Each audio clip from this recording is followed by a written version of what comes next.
아담과 하와의 범죄로 인하여서 그들에게는 큰 고통이 왔고, 특별히 하와에게는 임신의 큰 고통을 더하시겠다, 그렇게 말씀하셨어요. 그래서 생육과 번식에 있어서 굉장한 장애를 하나님이 극도로 그렇게 징계를 하셨는데, 오늘 본문 보니까 하와가 가인을 낳았어요. 네가 자식을 낳게 되리라는 그 하나님의 약속대로 하와가 가인을 낳았어요. 그래서 이 아이의 이름을 뭐라고 불렀습니까? 여호와로 말미암아서 등남했다.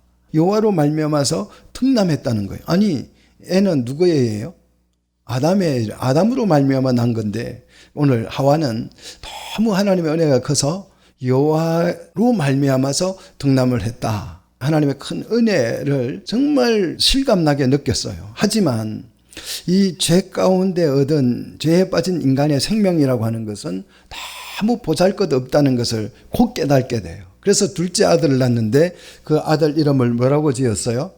아벨이라고 지었어요. 이 아벨이라고 하는 이름의 뜻은 허무하다, 또 허무, 그런 뜻이에요. 범죄 가운데에도 출산은 했지만 인간의 생명이라고 하는 것은 참 보잘것없다라는 것을 이 하와가 실감나게 느꼈습니다. 후손을 출산은 했는데 이 여자의 후손과 뱀의 후손이 끊임없이 죄로 인해서 갈등하게 된다, 또 하나님께서 그렇게 말씀하셨기 때문에 오늘 본문을 보시면 이 죄로 인해서 여자의 후손과 뱀의 후손의 갈등이 촉발되는 것을 우리가 발견할 수가 있습니다.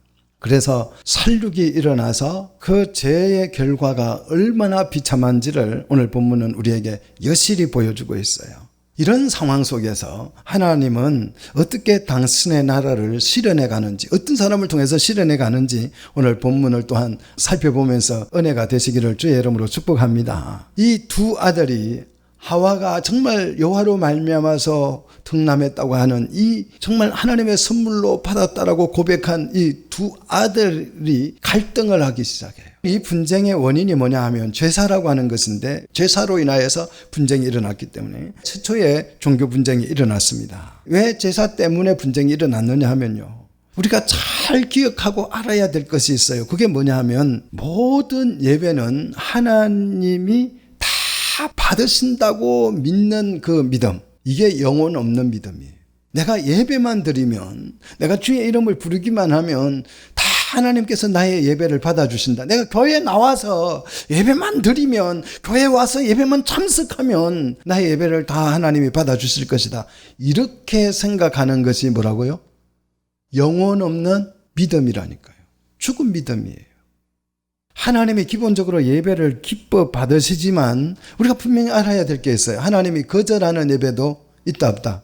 거절하는 예배도 있다라는 거예요. 내가 예배를 드린다고 다 받는 게 아니에요. 선물 드린다고 다 받는 게 아니에요. 거절하는 것도 있다라는 사실을 우리가 명심을 해야 됩니다. 왜 아벨의 제사는 하나님이 받으셨고 가인의 제사는 거절했을까요?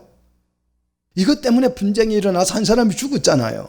그런데 왜 하나님 그냥 예배 드리면 다 받아주시면 되지, 누구는 받아주고 누구는 거절하고, 왜 그렇습니까? 이 원인을 알아내는 것이 사실 오늘 본문을 통해서 알아내기가 쉽지 않아요. 그래서 여러분이 혹시 주석가들의 해석이나 이런 걸 보면 정답이 없어요. 상당히 어려운 내용이지만 그렇다고 해서 원인을 이해할 수 없는 것은 아니에요. 본문을 그냥 성경을 이해하면 그렇게 어렵지 않게 사실은 이해할 수 있는 거예요. 왜 하나님께서 가인의 제사는 거절하시고 아벨의 제사만 받으셨는지 그 원인에 대한 단서가 신약 성경에 나옵니다. 히브리서 11장 4절을 보십시오. 자, 히브리서 11장 4절을 보시면 거기에 대한 단서가 소개되고 있습니다. 같이 읽도록 하겠습니다. 믿음으로 아벨은 가인보다 더 나은 제사를 하나님께 드림으로 의로운 자라 하는 증거를 얻었으니 하나님이 그 예물에 대하여 정언하심이라. 그가 죽었으나 그 믿음으로서 지금도 말하느니라. 하나님은 가인의 제사보다 아벨의 제사를 어떤 제사로 취급했어요? 더 나은 제사로 평가하고 인정해 줬다라는 거예요. 가인의 제사보다 아벨의 제사가 더 낫다.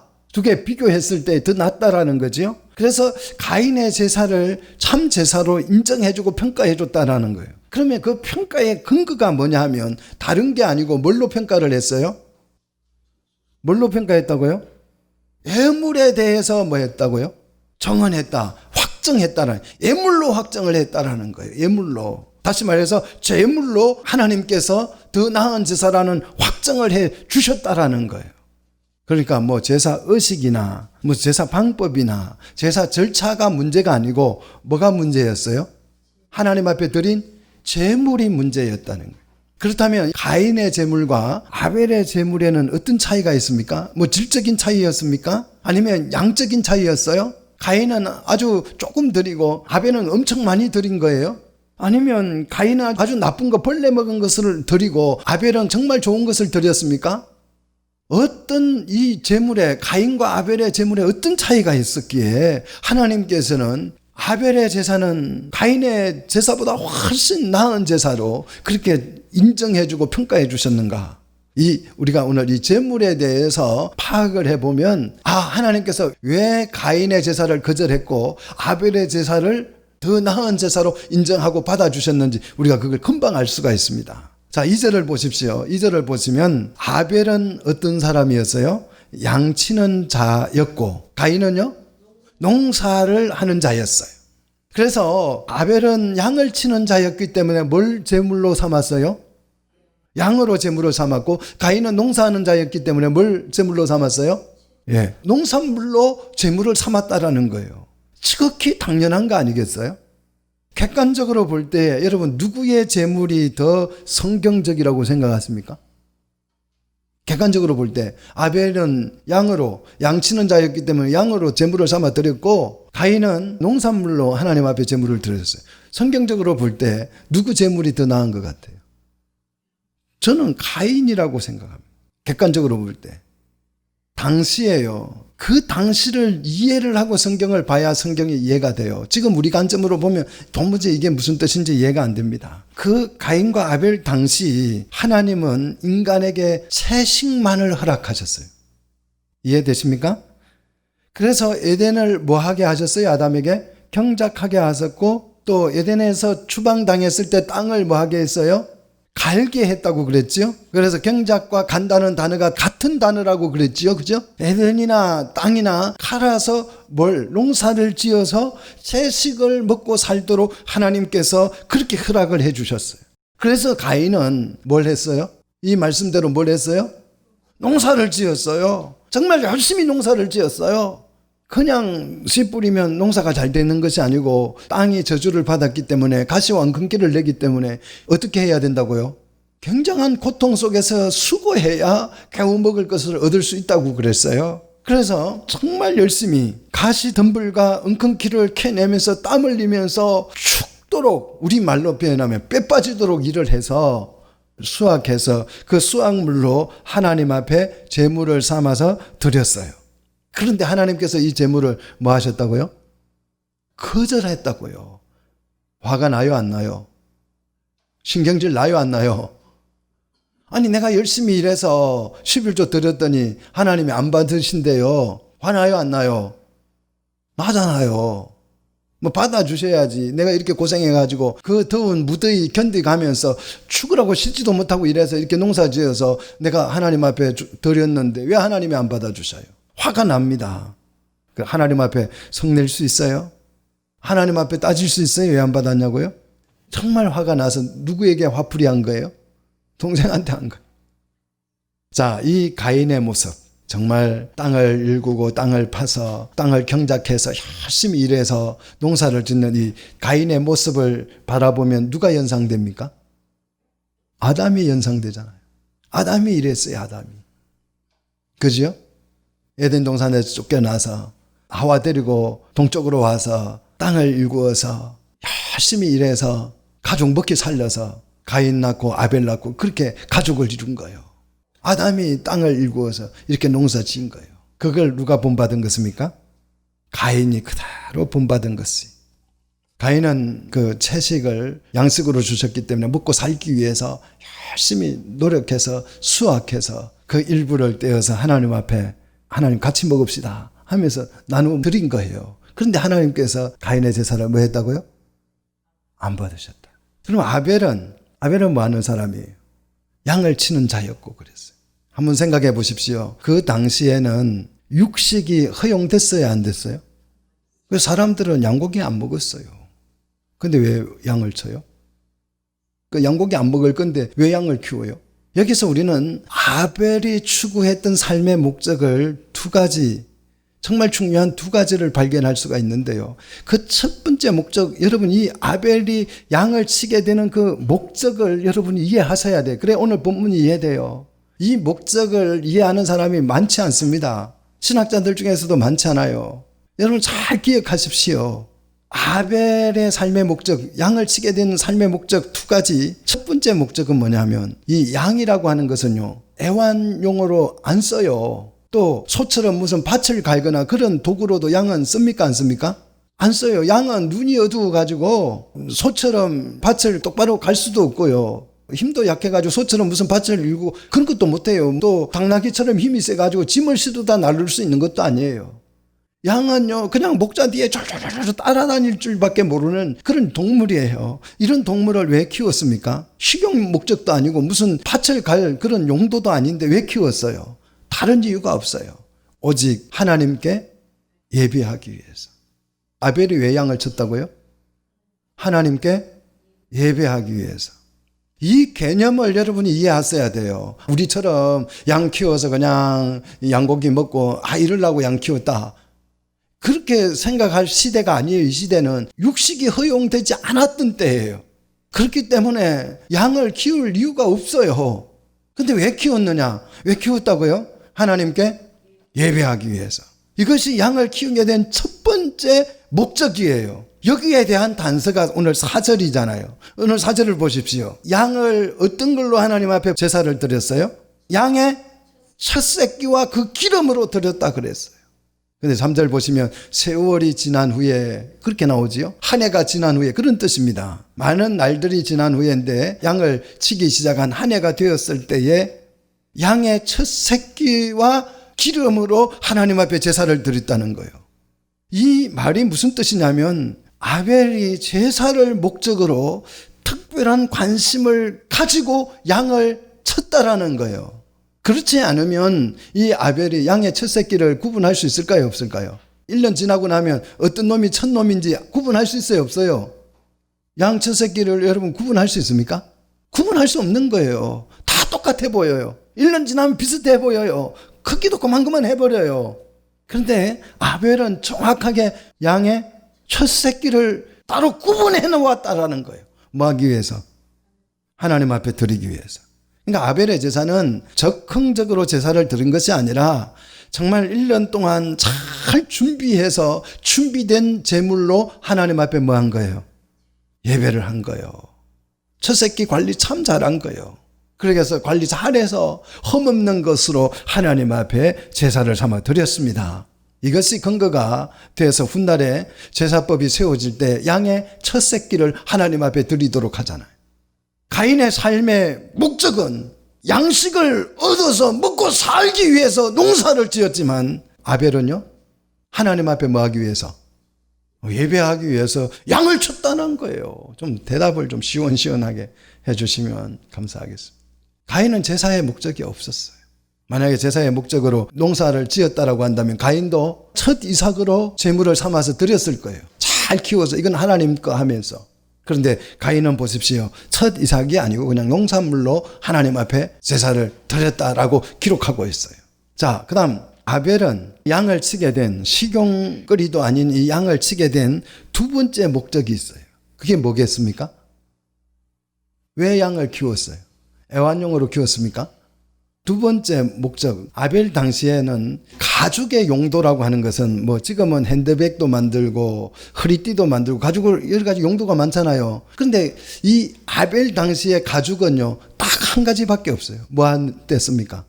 옷 만들 때. 어복 용도로 양을 키웠어요. 제사로 제물을 드린 후에 고기는 하나님 앞에 제물로 드리고 남은 가죽은 어떻게 해요? 이 옷을 만들 거예요. 그런데 놀라운 것은 인간의 수치를 가릴 최초의 의복 제작자는 누구예요? 누가 최초로 가죽 옷을 만들었어요? 3장 21절에 보니까 하나님이 가죽 옷을 지어 입히셨어요. 사랑하는 성도 여러분, 여러분이 입고 있는 이 옷은 누구의 저작권이 있습니까? 하나님이 저작권이 있어요. 여러분 옷 입을 때 저작권료를 내셔야 돼요. 우리가 만들어 입은 거 아니에요. 누가 만들어 입었다고요? 하나님이 최초에. 이 가죽옷은 하나님께서 아담의 도움을 받아서 지었지요? 맞습니까? 누구 도움을 받았어요? 가죽옷을 만들 때 누구 도움 받았어요? 하나님이. 사람이 도움 받았어요? 아니에요. 하나님이 지어 입혔다니까요. 순수 하나님의 사역입니다. 옷을 입힌 것은. 홍해를 가르시는 것, 반석에 물이 나게 하신 것, 십계명과 두 돌판을 주실 때 누구와 함께 했어요? 모세와 하나님이 함께 하셔서 이루신 표적이에요. 오병이어의 표적은 누구와 함께 했어요? 어린 소년과 힘을 합쳐서 오병이어의 표적이 일어난 것입니다. 물로 포도주를 만든 것은 누구와 함께요? 하인들과 함께 이루어낸 합작품이에요. 이 모든 이적과 성경에 나오는 모든 이적과 표적은 하나님이 사람을 통해서 이루신 거예요. 그게 합작품이에요. 하지만 유일하게 하나님의 손으로 하신 순수 하나님의 사역 중에 하나, 이것이 뭐냐면 가죽옷입니다. 다시 말해서 이걸 다른 표현을 하면 죄에서 건져내는 구원 사역입니다. 인간은요, 스스로 자신의 구원에 참여할 수 없습니다. 인간은 스스로 자신의 구원에 참여할 수 없어요. 100% 누구의 도움? 하나님의 도움이 아니면 구원을 이룰 수가 없습니다. 이것이 바로 예수 그리스도의 사역이고 메시아 사역이고 구원 사역입니다. 아벨의 삶 속에서 여러분 누구의 모습이 보여요? 하나님의 모습이 보이잖아요. 그리스도의 모습이 보이잖아요. 양을 잡아서 고기는 하나님 앞에 제물로 드리고 그 제물로 드린 그 양의 가죽으로 뭘 만들었다고요?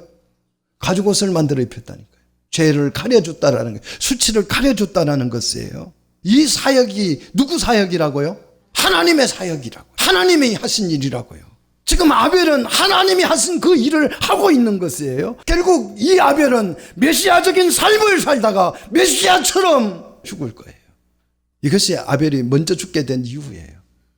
오직 희생 제물로 드려졌던 그 양의 가죽으로 우리의 죄를 덮을 수 있습니다. 그냥 아무 가죽이나 가지고 치마 만들어 입는다고 우리 죄가 덮어지는 게 아니에요. 어떤 가죽으로요?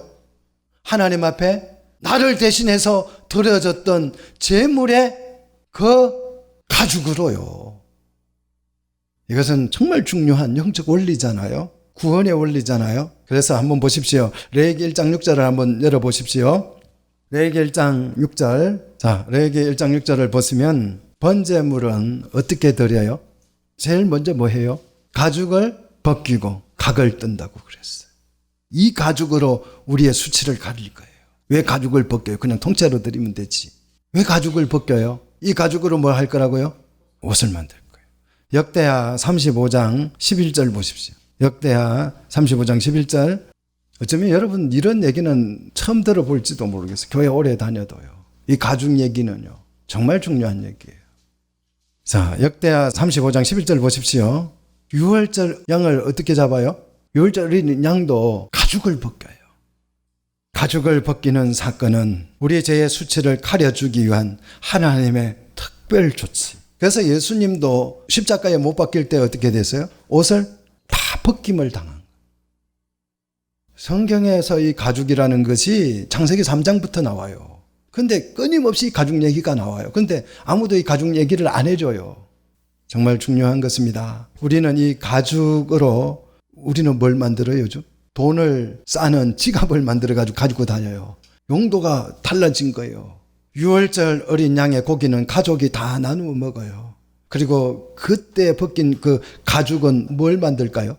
자, 우리 한번 보십시다. 가죽으로 뭘 만드는지. 출애굽기 40장 19절. 유월절 어린 양을 가족이 다 나눠 먹고 이제 그때 벗겨낸 그 가죽으로 뭘 만드는지 한번 보십시오. 출애굽기 40장 19절.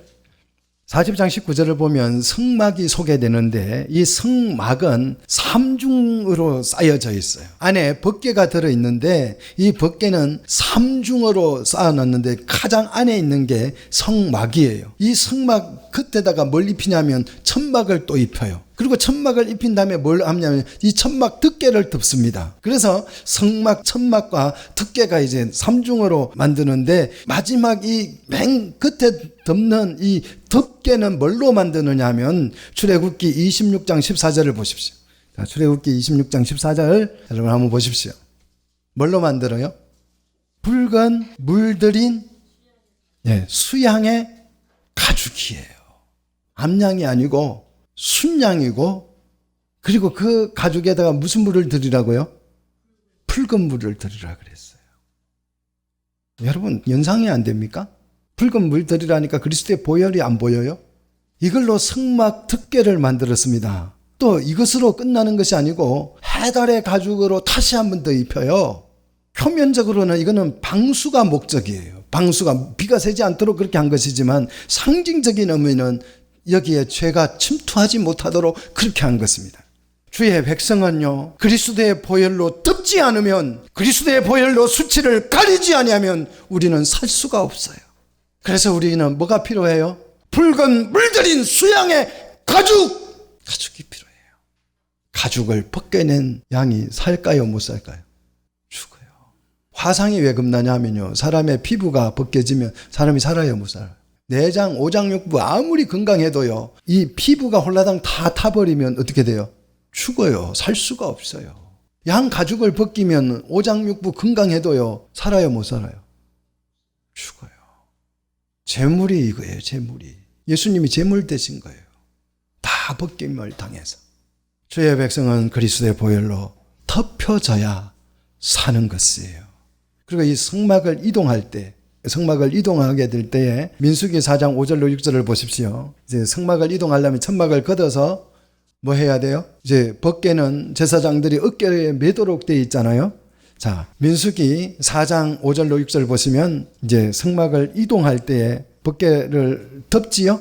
민수기 4장 5절로 6절 보십시오. 이동할 때 벗개를 어떻게 하라고 그랬어요? 덮으라고 했지요. 뭐로 덮어요? 8절 보십시오. 8절 홍색 보자기. 여러분 뭐가 막 가슴이 뛰지 않습니까? 그리스도의 보혈이 막 울렁울렁 하는 게 느껴지지 않아요? 홍색 보자기를 그 위에 펴고 그 위에다가 가죽 덮개로 뭐 하는 거예요? 붉은 물 들인 가죽 덮개로 벗개를 덮는 것이에요. 이 벗개 안에, 정벗개 안에 뭐가 들어있어요? 하나님의 율법이 들어있는 거예요. 하나님의 율법이 들어있는 거예요. 왜 이걸 덮어요? 이동할 때? 하나님의 법을 잠재우지 않으면 우리가 살 수 없어요. 하나님의 법을 그대로 우리에게 적용시키면 우리는 살아있을 수가 없어요. 그래서 그 계명에 노출되는 자는 반드시 죽습니다. 원래 이 하나님의 율법이 생명의 법이에요. 우리를 살리는 법이에요. 그렇지만 범죄자에게는 이것이 우리를 뭐하게 하는 법이에요? 죽이는 법이 되는 거예요. 사망의 법이 되는 거예요. 사무엘상 6장 19절에 가서 보면 베세메스 사람들이 벗개가 돌아왔을 때 너무 신기하다. 이 벗개, 말로만 듣던 이 벗개 우리가 한번 열어보자. 그래서 벗개를 열어본 까닭에 몇 명이 적사합니까? 50,070명이 적사를 해요. 사무엘하 6장 6절로 7절 가서 보시면요, 다윗이 벗개를 다윗궁으로 옮겨오기 위해서 새 수레를 만들어서 실어 오잖아요. 근데 벗개는 수레에 실어 나르는 게 아니고 어떻게 하는 거예요? 제사장들이 어깨에 메고 이동하도록 그렇게 성경은 기록하고 있어. 근데 다윗이 정말 하나님을 너무 사랑하는 마음 가지고 자기 마음대로 정말 좋은 수레를 내어준 거예요. 수레를 내어서 거기에 싣고 오도록 했어요. 그런데 나군의 타작마당 앞으로 지나갈 때 소들이 그냥 놀래가지고 펄쩍 뛸 때에 그때 우사가 벗개가 뒤집어지려고 하니까 그 벗개를 손으로 넘어지지 않도록 붙들었어요. 얼마나 귀한 일을 했어요. 벗개가 넘어져가지고 그냥 다 부서질 판인데 우사가 손으로 만졌는데요, 어떤 일이 일어났어요? 우사가 그 자리에서 죽었습니다. 벗개가 무슨 신비한 신통 능력이 있는 것이 아니고 하나님의 법에 접촉되는 자는 죽습니다. 하나님의 법이 그대로 집행되면 우리는 죽을 수밖에 없어요. 살 수 없는 존재예요. 그래서 이 벗개를 이동할 때 어떻게 하라고요? 효력을 정지하기 위해서 그리스도의 보혈로 홍색 보자기로 그걸 싸버리는 거예요. 덮개를 만들어서 덮어버리는 것이에요. 이 역할을 하는 것이 뭐라고요? 가죽입니다. 하나님의 법을 잠재울 수 있는 유일한 방법은 오직 예수 그리스도의 보혈뿐이에요. 홍색 보자기뿐이에요. 모세가 계명을 받아서 내려와 보니까 밑에서 백성들이 그 송아지 우상을 만들어 놓고 하나님이라고 미친 듯이 찬양하면서 그 우상을 빙글빙글 돌면서 춤을 추고 있어요. 그래서 모세가 어떻게 해요? 털고 내려오던 그 돌판을 가지고 그냥 그 우상을 깨뜨려 버리고 하나님으로부터 받은 그 십계명을 그냥 완전히 깨버려요. 왜 깨요? 모세가 성질이 더러워 가지고요. 얼마나 더럽고 얼마나 급한지 그냥 그런 꼴을 보지를 못하는 거예요. 그러니까 뭐 인정사정 안 보고 그냥 깨버린 거예요. 맞아요? 이 법을 그대로 가지고 와서 적용시키면 살아남을 사람이 아무도 없는 거예요. 그래서 모세가 그 돌판을 깨버린 거예요. 법을 잠재우지 않으면 우리가 살 수 없어요.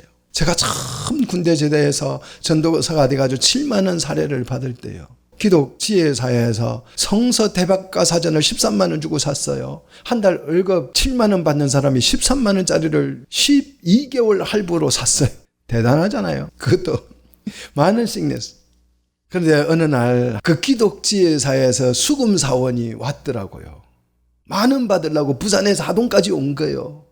그래서 이제 제가 자취방에다가 안내해서 차도 타드리고 이제 이렇게 이야기하면서 뭐 저는 사례를 7만 원 받고 개인적인 얘기를 이제 주고 받았어요. 그리고 그분도 이제 자기 개인적인 얘기를 하더라고요. 자기는 이제 기독지회사를 그만두고 무슨 기독교 신문 언론사의 기자로 이제 가게 됐다. 나는 이제 이거 그만둔다. 자기 고객들을 한번 쭉 얼굴이나 보고 가려고 방문했다고 그러더라고요. 그 절반 정도 냈었어요. 그 다음날부터 이상하게 그 치료가 안 오는 거예요.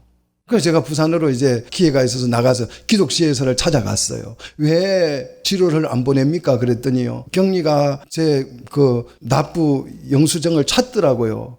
아무리 찾아도 없다는 거예요. 그래서 제가 그때는 이상하다 왜 그렇지? 그런데 지금 생각해 보니까 그 수금 사원이 그걸 찢어버린 거예요. 그 시골에서 그냥 7만 원 받고 전도사가 목회를 한다고 하는데 밥도 못 먹게 생긴 그 모습을 보고 가서 자기가 이걸 찢어버린 거예요. 그때 그분이 가면서 어떻게 이 돈 받아서 한 번도 떼먹지 않냐고 꼬박꼬박 이렇게 냈습니까? 그러더라고요. 지금 생각해 보니까 그분이 그걸 자기가 내고 대납을 하고 찢어버린 건지 아니면 그냥 찢어버린 건지 잘 모르겠어요. 그 아무튼 없애버렸어요. 계약서를 없애버린 거예요. 그러니까 안 내도 되는 거예요. 지금까지 안 내도 아무 말 안 해요. 모세가 왜 돌판을 깨뜨렸습니까? 이 법대로, 이 써여진 법대로 하면 그들이 살 수가 없어요. 그래서 깬 거예요. 십계명을 왜 홍색 보자기로 덮습니까? 정극계를 왜 덮습니까? 성막을 왜 붉은 물들인 수양의 가죽으로 덮어버립니까? 그걸 덮지 않으면 우리가 살 수 없는 거예요. 그 법에 노출되면 우리가 살 수가 없어요. 누구든지 그리스도의 희생 없이 하나님 계명 앞에 나갈 수 없습니다. 나가면 죽어요. 우리는 죄 때문에 죽지만 사실은 이 계명에 의해서 죽음을 선고받는 것입니다. 그래서 하나님은 사람을 어디에서요? 에덴 동산에서 어떻게 했어요? 추방했어요. 하나님 계명 아래에서 이 사람이 살아남을 수가 없기 때문에 추방을 당한 것이에요. 그러므로 에덴 동산에 추방당한 것도 하나님의 은혜인 줄 믿습니다. 계명 앞에서 살려면 뭐가 필요합니까? 희생이 필요해요. 그리스도의 십자가의 희생이 필요합니다. 속죄의 희생이 필요한 거예요. 그리스도의 보혈로 덮어주셔서 우리의 죄값을 지불하심으로써 하나님의 법 집행이 청지된 것입니다. 이 일을 위해서 아벨이 뭐 했다고요? 양을 쳤다니까요. 고기 먹으려고 양 친 게 아니고. 그래서 결국 아벨의 제사는 제물로 인해서 의로운 자라고 하는 인정을 받게 된 것입니다. 여기서 우리는 우리 자신의 신분을 정확하게 하셔야 돼요. 우리는 어떤 사람이고 무엇을 하는 사람인지 우리의 삶의 목적을 분명하게 하셔야 돼요. 2절에 아벨은 뭐 하는 자요? 아벨은 뭐 하는 자요? 양 치는 자. 가인은요? 농사하는 자. 정확하잖아요. 이것이 가인과 아벨의 직업을 소개한 것이라고 생각하십니까?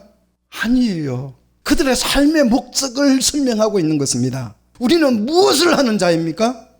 양치는 자입니까? 농사하는 자입니까? 우리는 뭐 하는 자예요? 우리는 예배자입니다. 믿습니까? 우리가 무엇을 하느냐가 중요한 것이 아니에요. 그 일의 목적이 뭐냐 하는 것이 중요해요.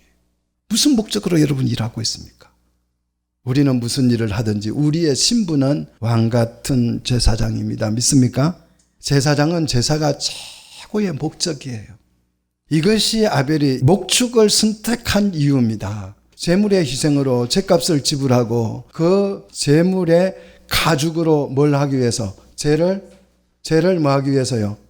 덮기 위해서. 죄를 덮기 위해서. 죄를 해결하고 하나님의 나라를 실현하는 것을 아벨은 자신의 삶의 목적으로 삼은 것입니다. 여러분의 삶의 목적이 뭐예요? 도대체 많은 사람들이에요. 그 목적을 여러분 이 시간에 정확하게 하시기를 축복합니다. 그러나 가인의 삶의 목적은 뭐였습니까? 그냥 먹고 살기 위해서 땅을 일구었어요. 이것이 가인의 삶의 목적이었습니다. 가인이 이 목적을 가지고 살았다고 해서 가인이 하나님의 존재를 믿지도 않고 믿음도 없었다, 그런 뜻이 아닙니다. 여러분 정말 이 개념 중요하게 생각하셔야 돼요. 소위 우리가 말하는 신앙생활, 여러분 신앙생활 다 하고 있잖아요. 신앙생활 가인이 안 했습니까? 하나님을 믿지도 않았어요? 믿지도 않은 사람이 어떻게 하나님 앞에 제물을 드려요? 가인도 예배를 드렸어요. 매일 와서 예배를 드린 거예요.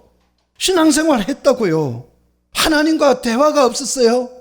하나님과 깊은 영적 교제도 나누었어요. 오늘 본문에 하나님과 가인이 대화를 주고받습니까? 안 받습니까? 주고받아요. 그리고 약간 가인이 하나님에게 기분 나쁜 투로 얘기를 해요. 하나님 무슨 말씀을 하니까 기분 나쁘다는 거예요. 막 얼굴이 울그락불그락해졌어요. 무슨 뜻이에요? 가인과 하나님은 상당히 친밀한 관계예요. 좀 기분을 나쁘게 표현해도 괜찮을 정도의 친밀감이 있었습니다. 가인이 그냥 하나님을 외면하고 그런 거 아니에요. 하나님 안에서 신앙생활 하면서 그냥 예배도 드리고 제물도 드리고 대화도 하고 기도도 하고 다 한 거예요. 예배도 드리고 다 한 거예요. 찬양도 하고 다 한 거예요. 지금도요, 이 가인처럼 신앙생활 하는 사람이 얼마나 많은지 몰라요. 아주 막 영적으로 신령해가지고 하나님의 음성도 듣는다 하고 별소리 다 해요. 하지만요, 가인의 문제는 뭡니까? 하나님의 존재를 인정도 하고 믿기도 해요. 다 하지만, 그분과 교제도 나누지만 뭘 안 해요? 이건 몰라요. 이건 모른다고. 신앙생활 우리가 똑같이 하는데 가인이 안 하는 게 있어요. 그게 뭡니까? 다 한다니까. 예배도 드리고 찬양도 하고 다 한다니까. 그런데 뭐만 안 해요? 가인이 하나님의 통치만 받아들이지 않는 거예요. 하나님의 명령에 순종만 안 하는 거예요. 나머지는 다 해요. 7절 보십시오. 하나님이 뭐라고 그랬어요? 가인에게요? 너는 죄를 뭐 하라고요? 다스리라 명령했어요. 네가 죄를 다스리지 않으면 죄가 너를 죽일 거야. 너는 죄를 다스려야 해. 다스릴지니라 명령했어요. 그런데 이 명령에 대해서 가인은요, 불순종해요. 8절에 보십시오. 어떻게 불순종합니까? 가인이 그의 아우 아벨에게 말하고 그랬어요. 참 재밌잖아요. 말하고. 무슨 말을 했을까요? 내가 없어져야 이 세상은 내가 주인이 되는 거야. 이런 말을 했는지 모르겠어요. 그렇게 하면서 그들이 들에 있을 때 가인이 그의 아우 아벨을 어떻게 했다고요? 쳐 죽였어요. 하나님의 통치를 거부했어요. 가인은 예배도 드리고 찬양도 하고 기도도 하고 다 했는데 뭐만 거부했다고요? 하나님의 통치만 거부한 거예요. 이게 하나님 나라를 거부하는 거예요. 가인은 아우를 쳐 죽임으로써 한 몸의 원리를 깨뜨린 것입니다. 하나님의 나라를 실현을 거부한 거예요. 다른 거 다 했어요. 가인은 뱀의 후손이 되어서 여인의 후손의 발꿈치를 상하게 했어요. 하나님의 나라를 거부한 것입니다. 이것이 뭐냐면 불신앙이에요. 이게 진짜 불신앙이에요. 하나님을 모르는 자가 불신자가 아니라 하나님의 나라를 거부하는 자가 불신자예요. 우리가 이거 알아야 돼요. 내가 신앙생활하고 예배하고 교회 나오고 가인입니다. 그것은 하나님 모르는 사람 없어요. 마귀도 알고 떠들어요. 하나님의 나라를 거부하는 자가 불신자예요. 여러분은 무슨 꿈을 꾸고 계십니까? 하나님의 나라를 꿈꾸지 않는다면 우리는 불신자예요. 선악을 알게 하는 나무 열매는 에덴 동산에만 있는 것이 아니라 하나님의 명령, 하나님의 통치를 거부하는 행위가 선악을 알게 하는 나무의 열매와 같은 것이에요. 가인은 하나님의 명령을 거부하고 아벨을 죽였습니다. 이것이 죄예요. 죄는 뭐라고요? 하나님의 통치를 벗어나는 것. 결국 그 죄로 인하여서 가인은 땅에 가중된 저주를 받습니다. 땅에 가중된 저주를 받아요. 이 뜻이 뭐냐 하면 하나님의 영토에서, 천국 영토에서 추방당한다는 뜻이에요. 이 원리가 성경 끝까지 나옵니다. 그래서 12절을 보십시오. 어떻게 됩니까? 12절, 땅이 뭘 주지 않아요? 가인에게요? 효력을 주지 않습니다. 그래서 땅에서 어떤 자가 돼요? 유리하는 자가 된다 그랬어요. 그 다음 14절에 가인이 뭐라고 말합니까? 하나님이 나를 지면에서 쫓아냈다. 그래서 땅에서 피하여 어떤 자가 될지라? 유리하는 자가 될지라. 이게 무슨 뜻이에요? 하나님의 말씀을 잘못 이해하면 전혀 엉뚱한 소리를 해요. 아벨이 떠돌이 생활하고 살았다, 이런 해석이 되잖아요. 땅은요, 생육 번성 충만해야 할 공간이에요. 누가요? 하나님의 백성이. 땅은 하나님의 나라를 실현해야 될 천국의 영토예요. 이 땅에서 유리하는 자라고 하는 것은 하나님의 나라가 그에게 제공되지 않는다는 뜻이에요. 그래서 가인이 뭐라고 합니까? 이제 내가 주의 낯을 뵐 수 없게 됐다. 뵐 수 없게 됐다. 그전에는 하나님의 낯을 뵀습니까? 못 뵀습니까? 뵀어요. 근데 여기서 쫓겨난 거예요. 가인은 하나님의 통치를 거부함으로써 하나님의 나라에 정착할 수가 없게 됐습니다. 단지 땅에 정착할 수 없게 됐다는 뜻이 아닙니다. 하나님의 나라를 상실했다는 뜻이에요.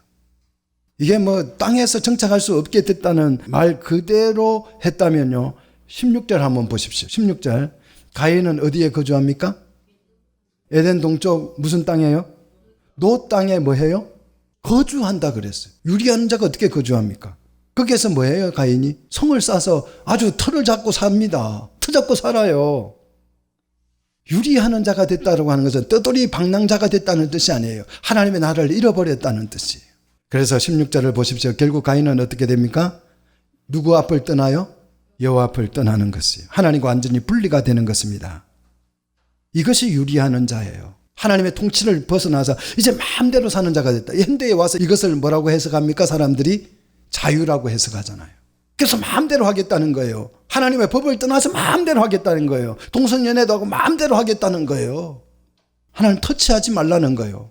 아담이 하나님의 통치를 거부하고 에덴에서 쫓겨났듯이 가인이 하나님의 통치를 거부하고 지면에서 추방을 당했습니다. 이렇게 되자 가인이 재벌이 너무 가혹하다고 탄원을 하죠. 13절에 탄원하지요. 그래서 하나님께서 가인에게 뭘 줘요? 15절 뭘 줍니까? 표를 주잖아요.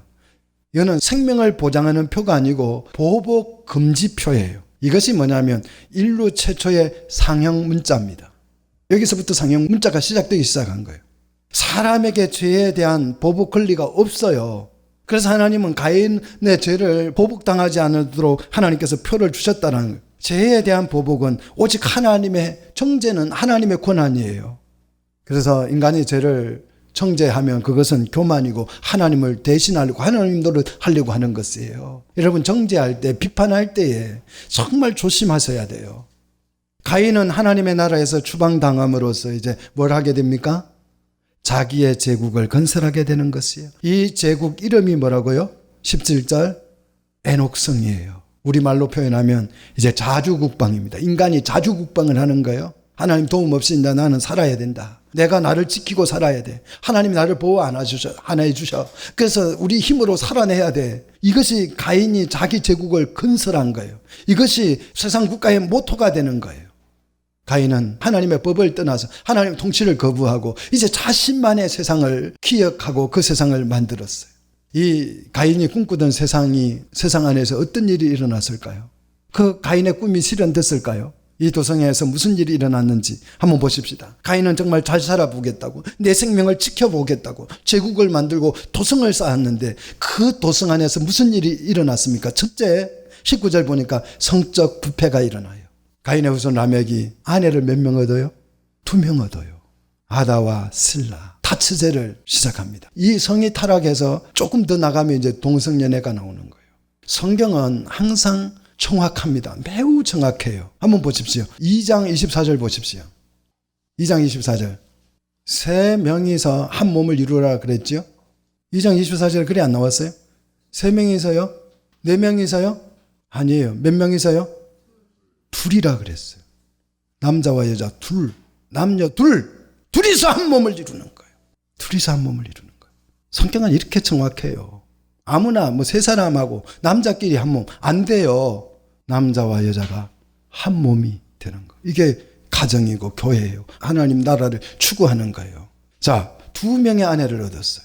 그래서 출산을 하는데 아다는 야발을 낳습니다. 이 야발은 뭐 하는 사람입니까? 목축업자예요. 이 사람은 왜 먹지도 못하는 양을 키워요? 옷 만들어 입으려고. 이 어복용으로 키우는 거예요. 유발은 뭐 해요? 20절, 21절 뭐 합니까? 어떤 사람이 돼요? 예, 음악가가 되는 거예요. 이제 하나님을 떠나서 우리끼리 좀 기쁘게 살아보자. 이래서 음악이 발달하기 시작한 거예요. 그 다음 신라는 뭘 만들어요? 신라의 아들 두발가인은요? 예, 세공업자가 돼요. 무기를 만드는 무기상이 돼요. 농기계를 만드는 그런 사람이 돼요. 이게 철기 문화가 여기에서부터 발전을 한 거예요. 그런데 나중 성경을 읽어가다 보면 사울왕 때에 이스라엘에 무기가 없었어요. 철기가 안 들어왔어요. 왜 그래요? 여기에 벌써 철기가 나오는데 노아 홍수 때 이 기술들이 다 소실된 거예요. 그래서 뭐 지금 뭐 예전에 뭐 그게 고대의 굉장한 문명들 그런 걸 보면서 어떤 사람은 외계인이 와가지고 했다고 막 얘기하는 사람도 있어요. 아니에요. 홍수 전에 가인의 후손들이 한 것들이에요. 이 굉장히 눈부신 발전을 했어요. 대단한 그런 기술들이 문명들이 일어났습니다. 근데 홍수 때 다 이게 기술들이 다 소실돼서 홍수 이후에 새롭게 기술이 개발된 거예요. 어복과 문화와 기계 문명을 발전시켰습니다. 겉보기에는 정말 이 에녹성은 눈부신 발전을 한 것처럼 보이지만요. 그렇지가 않아요. 정말 행복하고 번성하는 것처럼 보이지만요. 두 번째, 그 안에서 무슨 일이 일어납니까? 23절 무슨 일이 일어나요? 살인이 일어나요. 성적 부패는요. 대부분이 살인과 연결이 됩니다. 불륜 대부분 살인과 연결이 돼요. 또 이 뭐 겁탈, 강간 거의 다 대부분 뭐로 연결돼요? 살인으로 연결돼요. 성적 부패는 마음을 파괴하는 거예요. 성적 부패는 마음을 파괴합니다. 그래서 마음에 상처가 생겨요. 23절 보십시오. 그래서 그 상처로 인해서 어떻게 합니까? 사람을 죽이게 된다. 그런데 사람을 죽이는 것보다 더 무서운 게 뭐냐 하면요. 세 번째, 살인보다 더 무서운 것은요. 24절, 죄에 대해서 완고해집니다. 이 라멕이 사람을 죽이고 나서 뭐라고 말하냐면 가인이 사람을 죽여서 벌을 받은 게 7배라면 나에게는 몇 배를 내리라고요? 77배를 내리라. 마음껏 나를 벌 줘라 이거예요. 하나님 살아계시면 마음대로 해보시라 이거예요. 가인은 살인 후에 죽음에 대한 공포와 벌의 고통스러움을 하소연했어요. 그런데 라멕은 어떻게 합니까? 오히려 죄를 어떻게 해요? 즐기고 있어요. 이게 사이코패스잖아요. 오히려 죄를 즐기는 거예요. 마음대로 하라는 거예요. 뭐 벌을 주든 네 마음대로 하라는 거예요. 나는 내 마음대로 하고 사람 죽이고 싶은 대로 죽이고 살겠다는 거예요. 이것이 여호와 앞을 떠난 모습이고 하나님의 통치를 거부한 세상의 모습이에요. 가인의 세상이 이렇게 전개되어 갈 때에 우리 하나님은 무엇을 하십니까? 25절 뭘 하고 계셔요? 씨 얘기를 하죠. 어떤 씨입니까? 다른 씨라 그랬어요. 아벨 대신에 셋을 주셨어요. 이 셋이라고 하는 것은 두다라는 뜻이에요. 놓다라는 뜻입니다. 그래서 아벨의 자리에 셋을 두었어요. 세웠단 말이죠. 이 씨는 아벨의 희생으로 새롭게 주어진 다른 씨예요. 다른 씨. 이 씨에서 아브라함의 씨가 나오고 다윗의 씨가 나오고 여자의 후손이 나올 줄로 믿습니다. 이 셋 역시 아들을 낳아서 26절에 아들을 낳아서 이름을 뭐라고 짓습니까? 에노스라고 지어요. 에노스가 무슨 뜻이냐면 인간, 사람이라는 뜻이에요. 아담도 사람, 인간 그런 뜻이에요. 두 개 동의어인데요. 에노스는 아담과 다른 인간이라는 의미예요. 가인의 아들 라멕이 제국을 건설하고 성적 부패와 살인과 하나님의 통치로부터 완전히 벗어나서 하나님 통치를 거부할 때에 셋은 아담과 다른 사람 에노스를 출생하여서 큰 영적 부흥을 일으켜요. 26절 우리 한번 같이 읽도록 하겠습니다. 셋도 아들을 낳고 그의 이름을 에노스라 하였으며 그때의 사람들이 비로소 여호와의 이름을 불렀더라. 그때 비로소 사람들이 여호와의 이름을 뭐했다?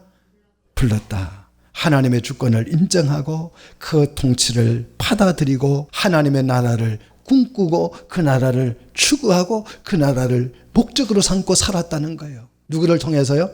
셋을 통해서 에노스 다른 셋을 통해서 하나님의 나라를 꿈꾸는 세상이 된 것이에요. 사랑하는 우리 성도 여러분, 우리가 뭐 하는 사람인지 정확하게 자신을 규정하셔야 돼요. 가인은 농사하는 자였고 아벨은 하나님의 나라를 꿈꾸는 자였어요. 가인은 자기 나라를 꿈꾸는 사람이고 아벨은 하나님의 나라를 실현하는 사람이었어요. 우리 신앙의 목적, 내 삶의 목적 정확하게 하셔야 될 줄로 믿습니다.